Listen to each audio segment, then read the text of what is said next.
Hey guys, as a lot of you will know who've watched the previous video, this is my new restoration project. Well, it's going to be a bit of an oily rag restoration because I'm not doing the bodywork to it. It's just going to be all mechanical stuff just to keep it going.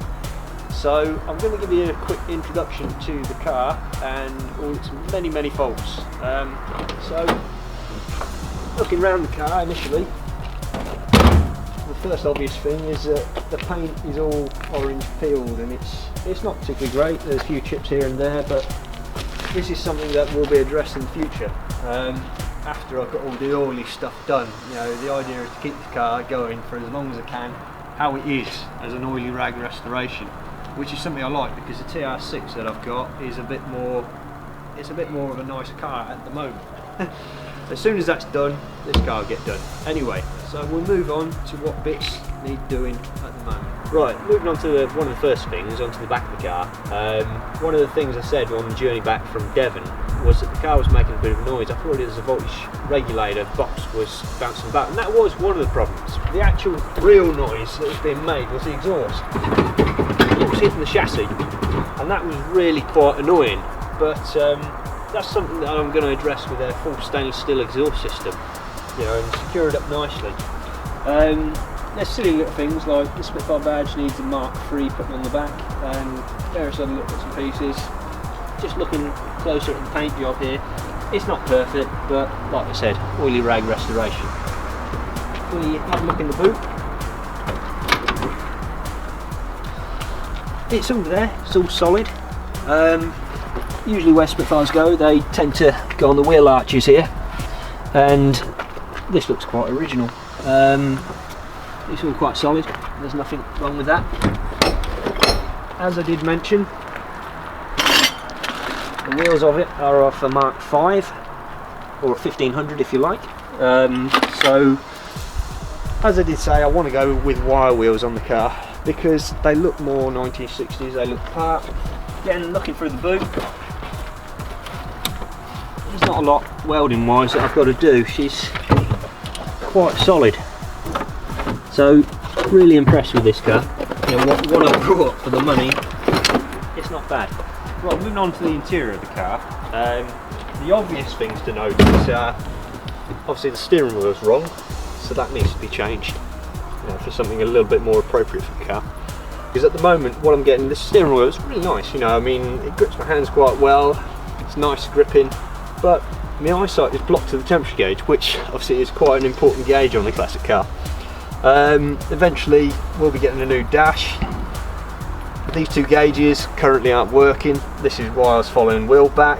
The speedometer packed up part way going back. That never worked since owning it. I'm hoping they're just cables that I've got to replace. Again, when I get this all out, I'll have to tidy up these three gauges anyway, make them look more proper.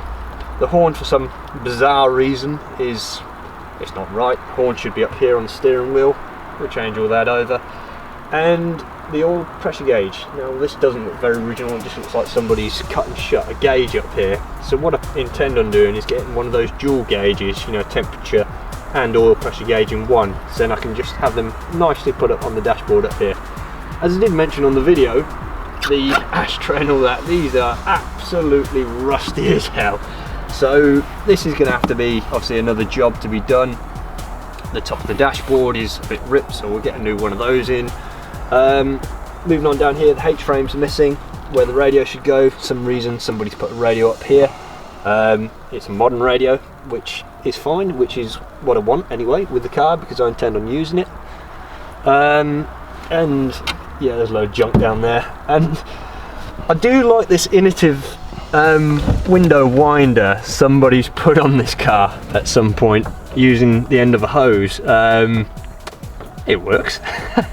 Somebody's used their initiative on that, that's quite good. The floor pan on it, again, just been welded up, so it's not a proper floor pan, but it does the job. I'll get around to doing that at some point, putting in new floor pans. And the other side, well, it's quite good. You know, I mean, if we peel back the carpets on it, you can see the car is quite solid. Somebody's obviously cared for this car at some point, and I do like that. As I did mention, it was brought off a chap called James and his son It's a father and son sort of project for the weekend for the last 4 years, and I just like the story that goes with it. You know, it's a bit of love and attention to a classic car. You know, rather than a father letting his son play on his computer, it's like a bit of father and son bonding time. Let's get out and make the classic car work, and that's really nice. So moving on to the soft top, it's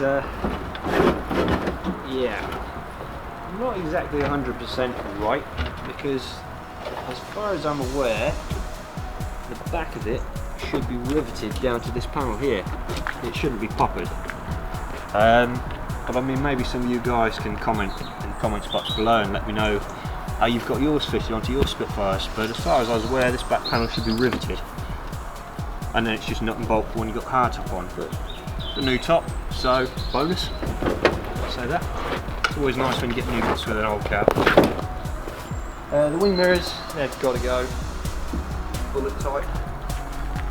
You can't see nothing out of them. They look good for style, but that's about it. So let's have a look under the bonnet.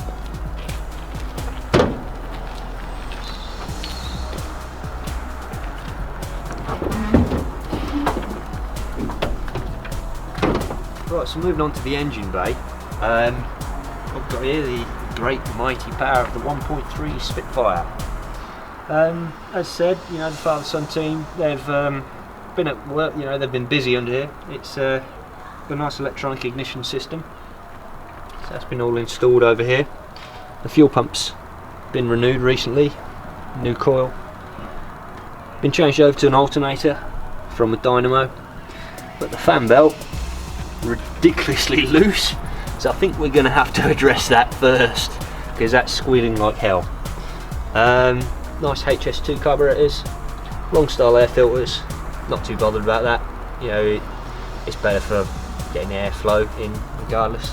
For some strange reason, this has got a servo on it. Don't know why, but somebody's put an aftermarket servo. Now, Spitfire's only had servos on the 1500s, past about, it was 1979, 1980 they had them put on. But yeah, I'd like to see your comments about, you know, maybe keeping it, what style it is, you know, in the comments box down below. Alfred's battery. Interesting horns put down here. Definitely not Triumph. And a very interesting, I think this is a washer bowl. Is it? It looks like the washer bowl for some strange reason. Should be the expansion bottle down there. But yeah, that's quite interesting. So yeah, looking at the data plate here, the paint code is 19 and the trim code is 11.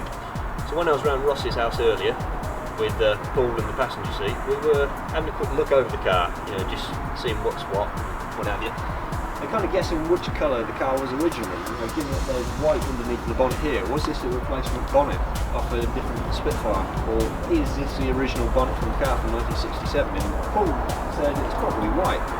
And well, we've done a bit of research on that code, and it was absolutely right. It is white. That was white originally. And the interior originally was black, but I think over time, you know, I'd like to go for a nice sort of dark blue colour, but I think, you know, I'd like some comments on that in the comments box down below. What colour do you reckon I should respray the Spitfire, you know, in a few years' time? You know, what colour would you like to see?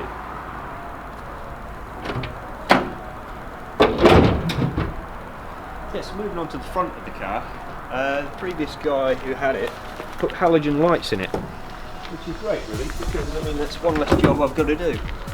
I mean, anybody who owns a classic car will know that sealed beams, well, they're crap. Because basically, if you're driving at night, you can't see hardly anything with the sealed beams. Halogen lights, much brighter light, so one less job for me to do. So I hope you enjoyed that, you know, a quick tour of the new project car.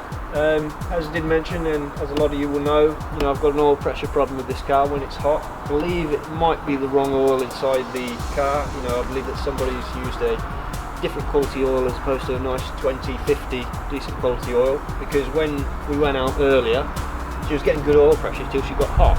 When she got hot, the oil pressure seemed to drop off. So that sort of suggests to me that it could be the wrong oil. But anyway, let's see where we get on with that, you know, in a few weeks' time when I drop the sump and have a look inside. Don't forget to like and subscribe, and leave a comment in the box below. Take it easy, folks.